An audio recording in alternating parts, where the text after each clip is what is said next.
شرور أنفسنا ومن سيئات أعمالنا من يهده الله فلا مضل له ومن يضلل فلا هادي له أشهد أن لا إله إلا الله وحده لا شريك له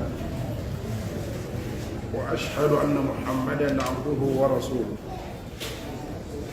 يا أيها الذين آمنوا اتقوا الله حق تقاته ولا تموتن إلا وأنتم مسلمون يا أيها الناس اتقوا ربكم الذي خلقكم من نفس واحدة وخلق منها زوجها وبث منهما رجالا كثيرا ونساء واتقوا الله الذي تساءلون به والأرحام إن الله كان عليكم رقيبا يا أيها الذين آمنوا اتقوا الله وقولوا قولا سديدا يصلح لكم أعمالكم ويغفر لكم ذنوبكم ومن يطع الله ورسوله فقد فاز فوزا عظيما أما بعد nous remercions Allah subhanahu wa ta'ala, nous le louons, nous demandons pardon à nos péchés et nous attestons qu'il y a peu de divinité digne d'être adorée c'est Allah. Et nous attestons également que le prophète sallallahu alayhi wa sallam est son serviteur et son messager. Amma ba'du, assalamu alaikum wa rahmatullahi wa barakatuh. Nos séances d'études sur notre religion, sur la jurisprudence islamique, dans ce livre qui est Umdatul Ahkam, que nous avons l'habitude de nous entretenir là-dedans chaque mercredi soir. Après la prière de Maghrib, Alhamdulillah, une fois encore, Dieu nous a permis d'être présents pour continuer ce dont on a l'habitude.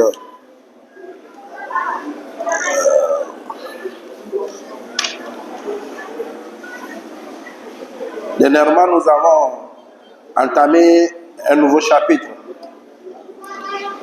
Ce chapitre parle de la zakat, un des piliers de l'islam, qui est une adoration financière, une adoration qui a un lien avec la fortune, avec l'argent.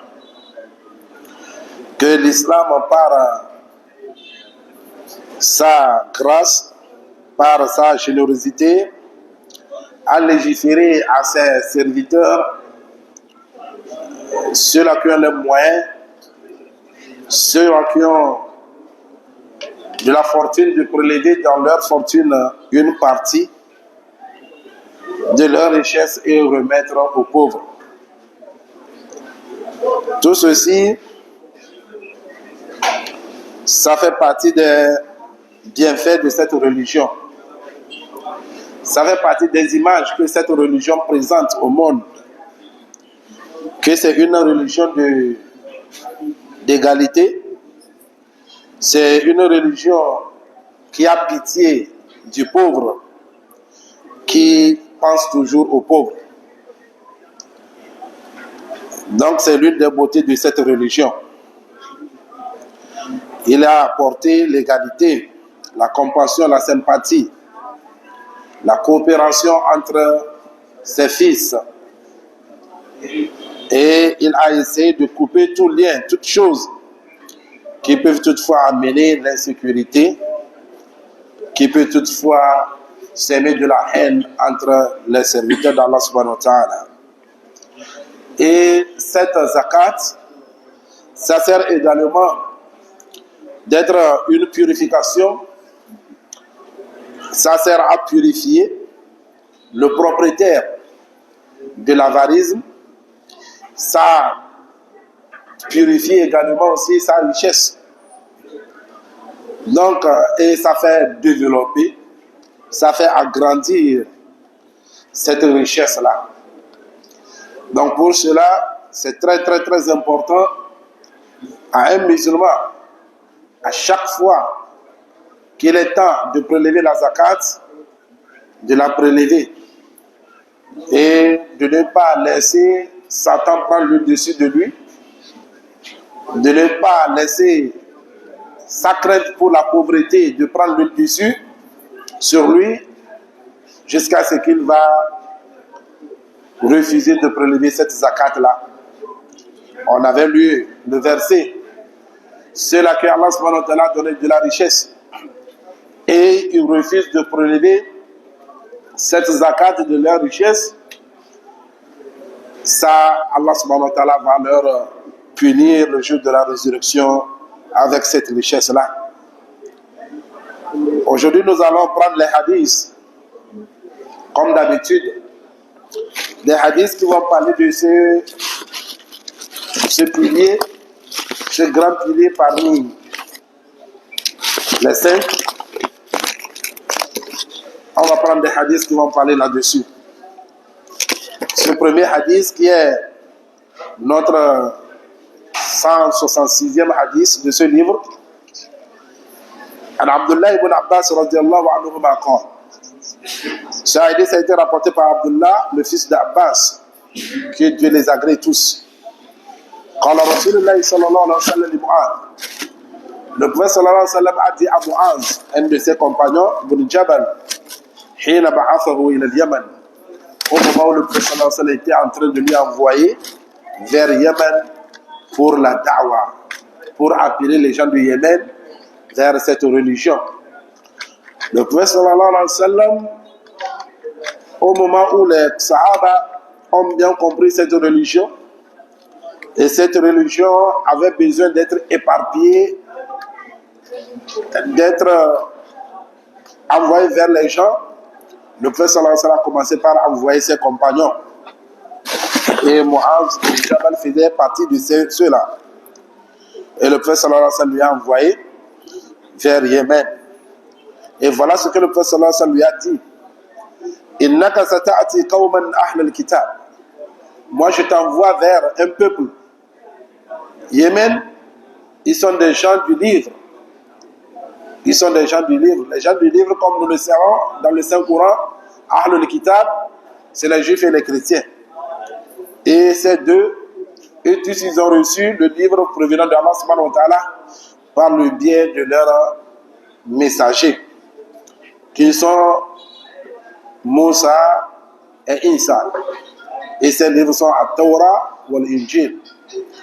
Donc, le prophète sallallahu alayhi wa sallam lui dit, je t'envoie vers un peuple qui sont les gens du livre. فَإِذَا جِئْتَهُمْ فَادْعُوهُمْ إِلَىٰ أَنْ يَشْهَدُوا أَنْ لَا إِلَهَ إِلَّا اللَّهُ وَأَنَّ مُحَمَّدًا رَسُولُ اللَّهِ. Si tu viens, si tu vas et tu arrives, tu rentres parmi eux, quand tu vas arriver, فَادْعُوهُمْ, appelle-les, إِلَىٰ أَنْ يَشْهَدُوا أَنْ لَا إِلَهَ إِلَّا اللَّهِ. Il faut les appeler d'attester qu'il n'y a point de divinité digne d'être adorée si ce n'est qu'Allah. Wa anna Muhammadan Rasulullah. Il faut les appeler de toujours encore attester qu'il y a point que le Muhammad sallallahu alayhi wa sallam Rasulullah est le messager de Dieu. Voilà la première des choses que tu vas les appeler. Faut pas aller parce qu'il va avec un bataillon là-dessus. Faut pas aller commencer par les combattre. Faut pas aller à l'improviste, commencer par les tuer. Mais tout d'abord, une fois arrivés, il faut les appeler d'abord à ce qu'ils se convertissent, à ce qu'ils attestent qu'il n'y a point de divinité digne d'être adorée si ce n'est qu'Allah. Et aussi d'attester que Muhammad sallallahu alayhi wa sallam est le messager de Dieu. فَإِنْهُمْ أَطَاعُوكَ لِذَلِكَ. S'ils t'obéissent sur cela, s'ils t'obéissent et ils ont accepté et ils ont attesté, ils ont témoigné qu'il n'y a point de divinité digne d'être adorée, ce n'est qu'Allah, et ils ont témoigné que le prophète Mohammed est son messager, sallallahu alayhi wa sallam, s'ils t'ont obéi sur cela, fa'akhbiruhum. Voilà, deuxième étape. La deuxième étape de ta da'wa, de ta mission, فأخبرهم أن الله قد فرض عليهم 5 صلوات. Il faut les informer, informe-les que Allah le Très-Haut qad farada alayhim, les a imposés, les a légiférés, les a recommandés, khams salawatin, 5 prières quotidiennes, fi kulli yawmin wa layla, qui se feraient le jour et la nuit. 5 prières quotidiennes que Allah subhanahu wa ta'ala les a imposées après qu'ils aient témoigné Allah ilaha illallah wa anna Muhammad Rasulullah, qui est la prière quotidienne.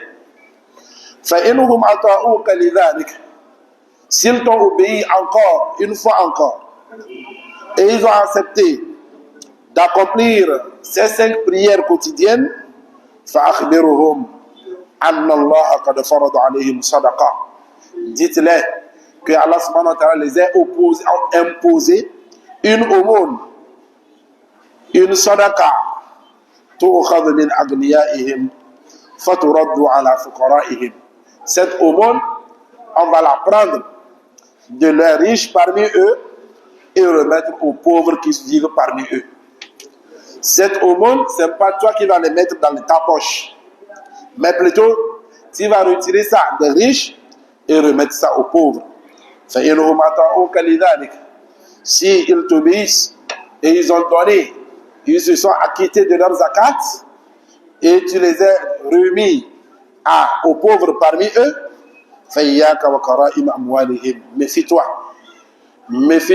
de leur richesse, méfie-toi de t'approcher au plus précieux de leur richesse, parce que la zakat, comme on l'avait dit, ça se prélève aussi sur les bétails. Ça se prélève aussi sur les fruits, les produits sortis de la terre, qui sont les maïs et autres. Donc, par exemple, tu viens au niveau des bétails, il ne faut pas prendre les plus précieux, les plus costauds. Fais attention de ne pas t'approcher à ceux-là qui sont les plus précieux parmi ces bétails, parmi ces richesses-là. C'est ce que le prophète sallallahu alayhi wa sallam est en train d'avertir Muaz. Il ne faut pas qu'il se rapproche, il ne faut pas qu'il tente de s'approcher des plus précieux de leur richesse. Et il me dit, crains l'invocation de l'opprimé. Il ne faut pas être injuste. Celui-là qui tu es injuste envers lui, quand il va invoquer sur toi, le prophète sallallahu alayhi wa sallam dit,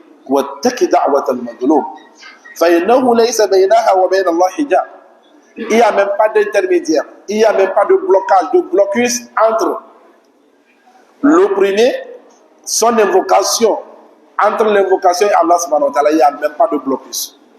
Quand il va dire oh Seigneur, ou bien il va dire c'est dans l'immédiat. Dieu accepte dans l'immédiat. Parce que tu as été injuste envers lui. Tu as commis de l'injustice vis-à-vis de lui. Donc il faut craindre cela. Parce que l'être humain, comme le prophète sallallahu alayhi wa sallam le dit dans un hadith, la force d'un musulman, c'est qiyamuhu bil-layl. Et aussi, sa force aussi, c'est quand il essaye de ne pas regarder ce qui se trouve dans la main des gens. Ce qui se trouve dans la main d'autrui, ça t'importe peu. Ça, c'est ton respect. C'est le respect qui est en toi. Donc le prophète sallallahu alayhi wa sallam est en train d'avertir Muaz. Comme notre auteur a dit, a interprété ce hadith, dit Ba'atha Nabi sallallahu alayhi wa sallam Muaz bil Jabal. Le prophète sallallahu alayhi wa sallam a envoyé Muaz à une mission, radiyallahu anhu ila al-Yémen, vers le Yémen. Da'iyan, il l'a envoyé en tant que Da'iyan, un appelant vers Allah, d'appeler ces gens vers Allah subhanahu wa ta'ala. Wa mu'alliman, il lui a envoyé en tant qu'un enseignant. Il est parti là-bas en tant qu'un prédicateur, en tant qu'un enseignant. Wa qadiyan, il est parti aussi en tant qu'un juge. S'il y a des conflits, ils vont toujours venir vers lui et c'est à lui de juger entre eux. Fabayyana lahu sallallahu alayhi wa sallam. Et c'est là le prophète sallallahu alayhi wa sallam est en train de lui expliquer Sifat ad-da'wa. Le prophète sallallahu alayhi wa sallam est en train de lui expliquer la forme de cet appel-là, la forme de sa mission, wal hikmatu rashida, et aussi de la sagesse qu'il va mener ces gens avec. فأخبره أولا عن حال من سيقدم عليهم. Et le prophète sallallahu alayhi wa sallam lui a dit d'abord, tout d'abord, ceux-là vers qui il va, qui sont-ils? Le prophète sallallahu alayhi wa sallam lui a dit qui ils sont. لأن لكل أناس خطابا يلائمهم. Parce que chaque personne, avec la manière de lui parler, la manière de l'appeler, la manière d'appeler les gens qui vivent en ville est carrément différente d'appeler de la manière dont il va appeler ceux-là qui vivent en ferme. فأخبره أنهم أهل الكتاب. Et c'est là le prophète sallallahu alayhi wa sallam dit, sache que ceux-là vers qui tu vas, ils sont les gens du livre. Ils ont une connaissance. Ils ont une connaissance. Ils ont une connaissance. Ils ont des arguments pour argumenter sur quoi ils sont. Donc, faites très attention. Pour que lui, Mu'az, se prépare en conséquence. Pour qu'il sache, je vais aller affronter qui. Pour qu'il se prépare, quels sont les versets. Donc, je vais me baser pour leur faire savoir que vraiment, même ce messager, ça a été mentionné dans votre livre. Même vos messagers ont mentionné ce sont des prophètes. Pour qu'ils se préparent. Et le prophète sallallahu alayhi wa sallam lui a recommandé, quand il va, de commencer par le plus important. Le plus important, ce sont les deux témoignages là. De témoigner qu'il n'y a point de divinité digne d'être adorée, si ce n'est qu'Allah, lui seul, sans associé. Et de témoigner aussi que le prophète Muhammad sallallahu alayhi wa sallam est son messager. C'est la plus grande des choses dans la da'wah. Dans la religion, c'est la plus grande des choses. Si tu n'arrives pas à comprendre ces deux paroles-là qui sont La ilaha illallah Muhammad Rasulullah et leurs implications, parce que ça ne suffit pas seulement de dire La ilaha illallah. Et toi-même tu contredis ce La ilaha illallah par tes actes, par tes paroles, par tes doctrines.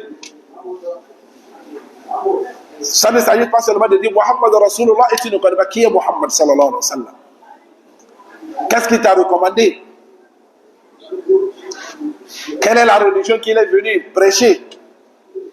Tout ceci, tu dois connaître, c'est la plus grande des choses. At-tawhid awwalan. C'est ce que les ulama disent. La tawhid d'abord, l'unicité d'abord. Avant toute chose. Donc, fa'ahammu shay ash-shahadatan. La chose la plus importante dans cette religion, ce sont les deux témoignages-là et leurs implications. Et aussi, d'essayer d'éviter ces annulatifs. Parce que ces deux paroles ont des choses, ont des actes, ont des paroles, ont des doctrines qui les annulent. On le répète ça toujours. Tu peux beau dire La ilaha illallah 1000 fois. Quand tu commets un des annulatifs, tu n'es plus musulman. Tu n'es plus musulman.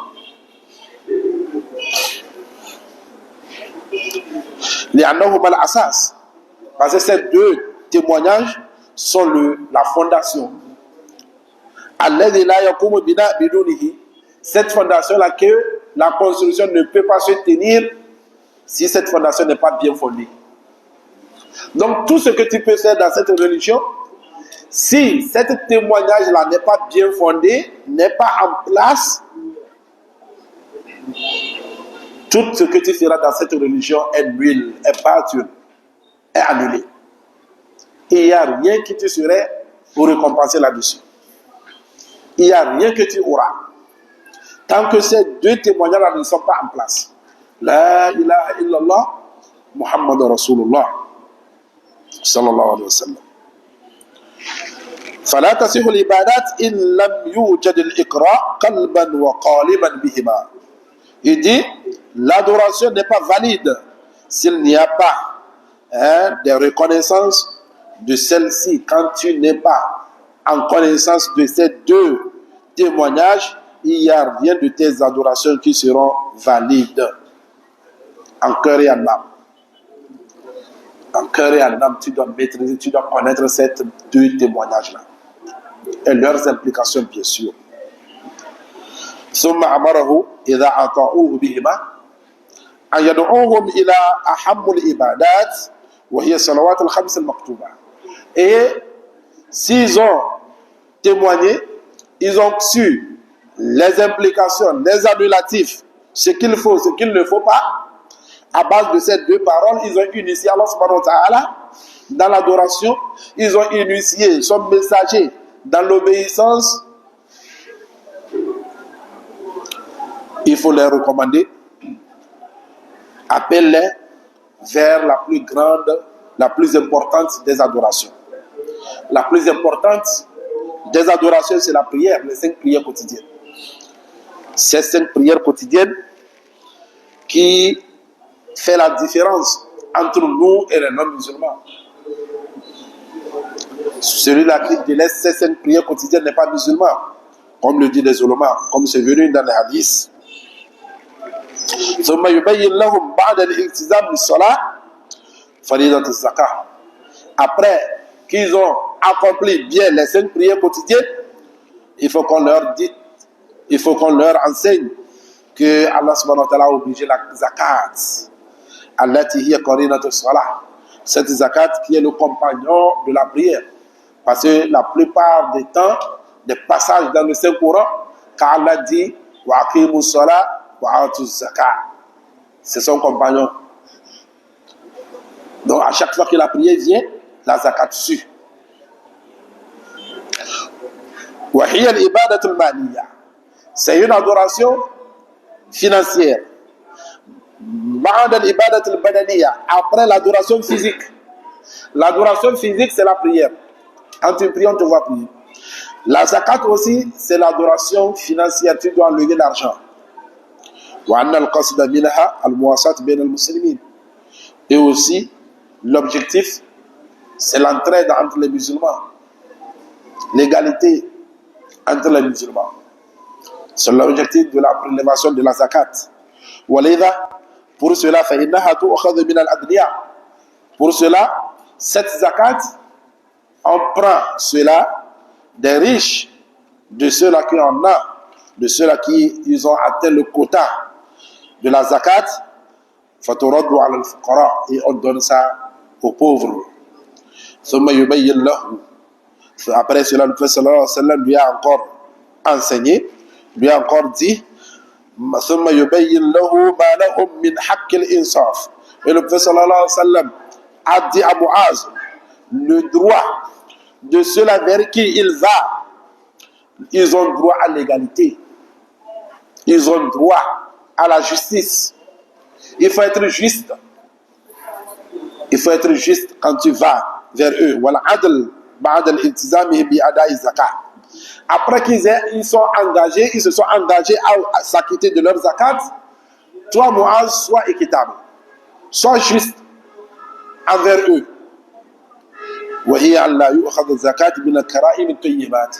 C'est de ne pas prélever la zakat parmi les plus précieux de leur richesse, comme je l'avais dit. Quelqu'un qui a des bétails, il ne faut pas aller choisir les plus gros. Il faut prendre ceux qui sont au juste milieu.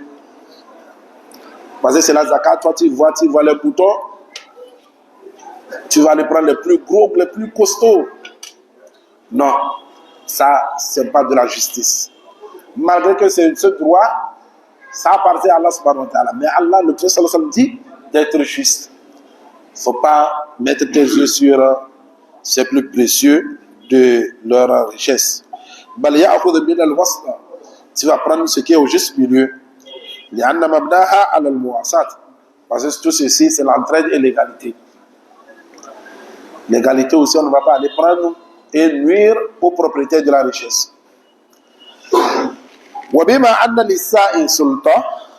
Celui-là qu'on est en train d'envoyer, il a l'autorité sur cela.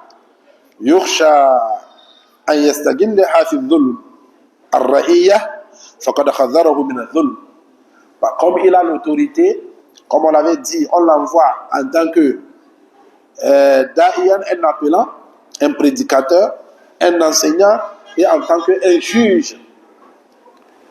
injuste. Donc, s'ils acceptent, s'ils se sont convertis, qui serait leur imam? C'est Muaz. Et depuis ce temps, quand on dit imam, ce n'est pas seulement l'imam de la mosquée, non. C'est lui, il appartient, tout l'appartient. C'est lui l'imam de la mosquée, des 5 prières quotidiennes. C'est lui l'imam de la prière de vendredi. C'est lui l'imam des prières de Eid, les 2 fêtes de Eid. S'il y a un conflit, c'est vers lui on vient. C'est lui qui juge, c'est lui qui prend les décisions.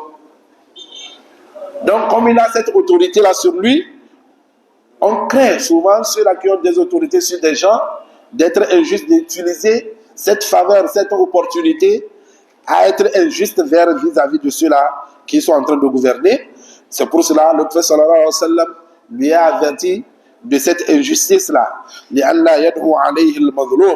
Pour que, par peur que l'opprimé n'invoque pas sur lui.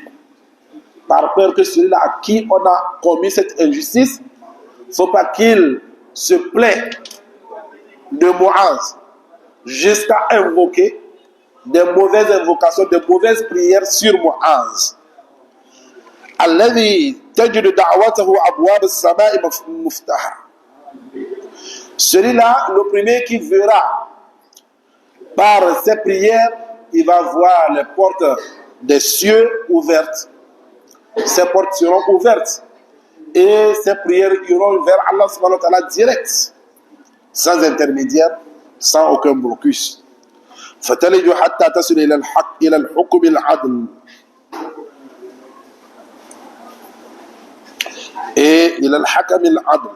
Et ces prières vont monter jusqu'à arriver vers le juge suprême, celui-là qui est juste, Allah le très haut. فَتَنْصَفُ لِصَاحِبِهَا الَّذِي طَلَبَ حَقَّهُ مِنْهُ. Et Allah subhanahu wa ta'ala serait juste vis-à-vis de celui-là qui a demandé sa justice. وَهُوَ مُجِيبُ الدَّعْوَةِ الْمُضْطَرِّينَ. Allah subhanahu wa ta'ala, il accepte les prières des opprimés. Ceux-là qu'on a opprimés, quand ils se dirigent vers Allah subhanahu wa ta'ala, Allah accepte ces prières-là. Al-ahkam al-ma'khouda min al-hadith. Voilà ce que nous pouvons retenir de ce premier hadith, de ce chapitre. Qawluhu, quand le prophète sallallahu alayhi wa sallam disait à Muaz, innaka sata'ati qawman a'la al-kitabi, je t'envoie vers un peuple qui sont les gens du livre. Wa tawti'atun wa tamhidun lil wasiyya bistijma' himmatahu fi da'watihim. Tout ceci, c'était une introduction, un petit rappel à Muaz de rassembler tous ses efforts vers l'appel qu'il va faire à ces gens-là pour qu'ils se préparent psychologiquement. فَإِنَّ أَهْلَ الْكِتَابِ لَدَيْهِمْ إِلْمٌ. Comme on l'avait dit, ceux du livre, ils ont la connaissance. وَلَا يُخَاطَبُونَ كَمَا يُخَاطَبُ الْجُحَّالُ الْمُشْرِكِينَ. Et tu ne vas pas t'adresser à eux comme on s'adresse à d'autres qui sont des ignorants parmi les mouchriquins. Tu ne vas pas aller t'adresser à eux comme on peut s'adresser aux gens de la Mecque en ce moment-là. Thaniyan, la deuxième leçon à retenir, al-isti'dad bil-hujjaj wal-ilm. De se préparer, le musulman doit être préparé avec des arguments et la connaissance pour pouvoir argumenter ses paroles à qui? Aux ennemis de cette religion.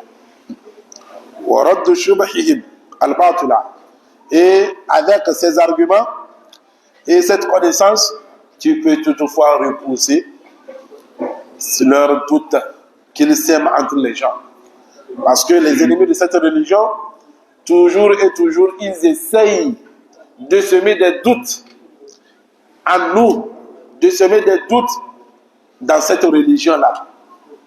Quand on parle de la charia, eux, tout ce qu'ils ont compris, si bien même qu'ils font semblant que c'est la seule chose qu'ils ont compris de la charia, c'est le fait de fouetter, c'est le fait de lapider, c'est le fait de couper les mains.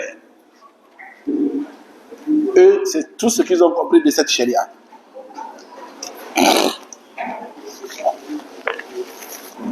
C'est tout ce qu'ils ont compris de cette charia. Or, cette égalité de la zakat, qui est l'une des principaux, même des choses qui luttent contre la pauvreté. Il n'y a rien qui peut lutter contre la pauvreté. Tout ce qu'ils disent, c'est faux. Ils n'ont qu'à revenir seulement aux riches. Cette égalité de la zakat seulement. Que tout le monde, on a qu'à veiller que tout le monde puisse prélever la zakat comme il le faut. Sans tricher. Sans tricher. Simplement, si nous qui sommes même dans ce marché, si on allait prélever la zakat comme il le faut, 5 ans même c'est trop, il n'y en aura même plus de pauvres dans ce marché. Il y en aura pas. Mais nous trichons. Il y a ceux-là qui ne veulent même pas entendre parler de la zakat. Il y a des gens qui font semblant, le mois de Ramadan arrive, il achète 10 sacs de riz, il partage. Lui, c'est ça, zakat, ça. C'est pas ça, on a dit de prélever. Il faut prélever la zakat, il faut prélever cet argent-là. Donne aux pauvres, même si c'est Chichanga, il va aller manger avec tout l'argent, ça ne te regarde pas. Ce qu'il va faire de l'argent, ça ne te regarde pas. C'est son droit, donne-le. Qu'est-ce qu'il va faire avec? Ce n'est pas ton problème. Toi, ton problème, c'est de prélever. Seulement. Mais nous, on triche. Quand tu vas parler de la zakat, quelqu'un va dire que non, ce n'est pas de moi, on parle des riches. On tu vois, lui, il n'a pas 1 million, il en a. Il n'a pas les marchandises qui dépassent 1 million, il en a. Demain, il a fait combien d'années, il n'a pas prélevé la zakat? Nous sommes très nombreux comme ça dans le marché, on ne prélève même pas la zakat. C'est pour cela que tu vas voir peu parmi les commerçants qui va faire 10 ans, 15 ans, et puis il est stable. Il n'est pas tombé. 10 ans, 15 ans, on ne parle même pas de 20 ans. Il est toujours stable? Non, c'est difficile. Pourquoi il ne prélève pas la zakat? C'est combien dans 1 million 25 000? Tu as 10 millions 250 000. Tu as 20 millions, c'est 900 000. 20 millions, c'est 900 000. Demi-million. Mais, Shaitan ya'idukum comme le faqara. Voilà. Satan nous promet la pauvreté. Si tu prêtes, tu seras pauvre. Ça va finir. Et toi, si tu ne veux pas que ça finisse. On en avait dit, az-zakat an-nama. La définition même littéraire même de la zakat, même c'est quoi an-nama? Voilà, l'ajout, l'augmentation. Ça va agrandir. Quand tu prélèves, ta richesse va toujours agrandir. Mais comme Satan nous promet la pauvreté, il va dire non. Mais si c'est dans l'égarement, tout de suite, tu prélèves même ça. Au moment où tu vas prélever, tu vas enlever, mais tu ne sais même pas. Tu ne sais même pas. Tu ne vas même pas savoir. Donc, si tu ne crains même pas Dieu pour pouvoir prélever la zakat, il faut craindre la pauvreté. Parce que si tu ne prélèves pas, cette pauvreté-là, ça va t'abattre un jour. Tôt ou tard. Donc, il ne faut pas penser qu'on parle de la zakat. Toi, il ne faut pas penser au grand Richard, au grand Aladi que toi tu connais. Revois toi-même d'abord. Combien de temps tu as? Dans ta boutique là, tu as une fois fait l'inventaire de tout ce que tu as, des pièces que tu as, des moteurs, des bras et autres. Hein? Tu as une fois fait l'inventaire? Voilà, il faut faire l'inventaire. Tu fais l'inventaire. Ceux-là qui te doivent, tu les ajoutes. Tu fais tous les totals, ce qui se trouve à la banque, à la maison, dans ta poche. Tu descends tous ces chiffres-là. Ah. Toi aussi, ceux-là que tu dois, tu fais leur toto, ça fait, je dois aux gens 3 millions. Tu écris. Tous les totos que tu as fait, ça fait 20 quelques millions. Ok, moins 3 millions, ça te reste combien? Divisé par 40. Divisé par 40. Donc tu prélèves ça, tu vois c'est combien? C'est 500 000. La moindre des choses, tu divises ça en 2 parties, tu donnes 1 à quelqu'un, tu donnes à 2 personnes. 250, 250. Si tu as prélevé 1 million, tu fais ça 300 000, 300 000. Quelqu'un prend 350. Dieu prend 350. L'autre prend 300. Vois l'année prochaine combien tu vas prélever. Mais au moment où tu avais déjà 1 million, 2 millions, tu ne prélevais pas. Maintenant, c'est agrandi. Quand tu fais les calculs, 250 000, c'est trop, hein? Tu n'as pas le courage. Mais si tu veux prendre une nouvelle femme, tu décides de dire qu'elle veut iPhone. Avant qu'on amène la dot. Est-ce que tu auras des difficultés d'enlever 350 000 à aller acheter iPhone? Voilà. Ce sont des réponses que tout le monde devait connaître, la réponse que tout le monde peut répondre. On se connaît. Donc, nous allons faire une pause ici. Mes frères, prélevons la zakat. C'est très important. Si on ne veut pas que cette richesse finisse, prélevons la zakat. سبحانك اللهم وبحمدك اشهد ان لا اله الا انت استغفرك واتوب اليك السلام عليكم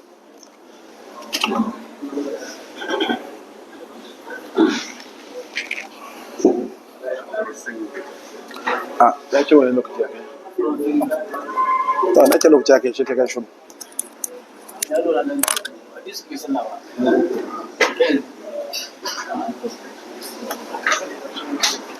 ba ga yawan